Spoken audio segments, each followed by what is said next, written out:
Goeiedag, ek groet jou in die kosbare naam van Jesus Christus. Dit sou nie ongewoon gewees het om aan te neem dat jy die hoëpriester van Israel kon vertrou nie. Dit is wat Samuel se ma gedink het toe sy haar seun aan die hoëpriester Eli toevertrou het. Vol vertroue dat hy hom vir God se diens sou mentor.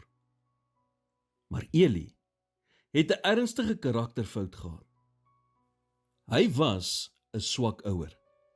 Een wat toekyk terwyl sy seun hul priesterlike voorregte misbruik het deur omkoopgeld te aanvaar en met prostituie om te gaan.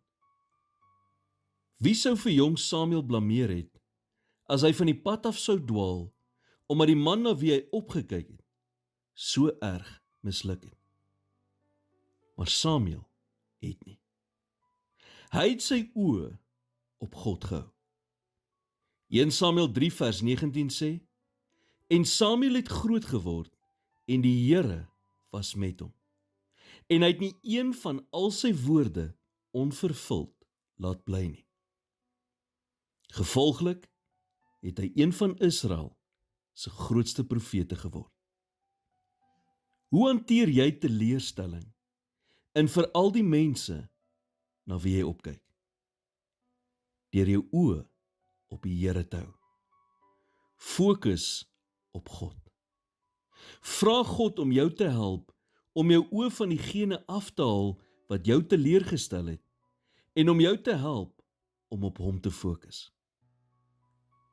Jy mag dalk teleurgestel en seergemaak word deur ander Christene, maar wanneer dit gebeur, moet jy jou oë vestig op die een wat jou nooit sal teleurstel nie. As jy jou geloof in God verloor, omdat jy deur ander Christene seergemaak is, dan was jou geloof in mense en nie in God nie. Dink aan Josef. Toe God hom 'n visie van toekomstige sukses gegee het, het hy sekerlik gedink sy broer sou bly wees. Maar in plaas daarvan, het hulle wrok teenoor hom ontwikkel en hom as 'n slaaf verkoop. Ver van vriende en van sy huis, het hy jare lank in die tronk deurgebring vir 'n misdaad wat hy nie gepleeg het nie.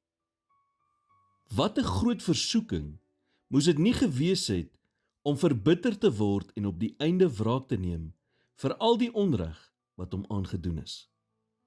Maar Josef het nie. In plaas daarvan het hy God toegelaat om vir hom te veg. God het en hy sal dit vir jou ook doen. Wanneer jy teleurgestel word deur mense na wie jy opgekyk het, het jy net twee keuses. Jy kan verbitterd word, of jy kan God toelaat om jou te verdedig. Watter een sal jy kies? Here, soms voel dit asof net meer en meer mense my teleurstel. Help my om nie my vertroue in mense te plaas wat nie altyd die beste bedoelings het nie, maar om my vertroue in U te sit. In Jesus naam bid ek dit. Amen.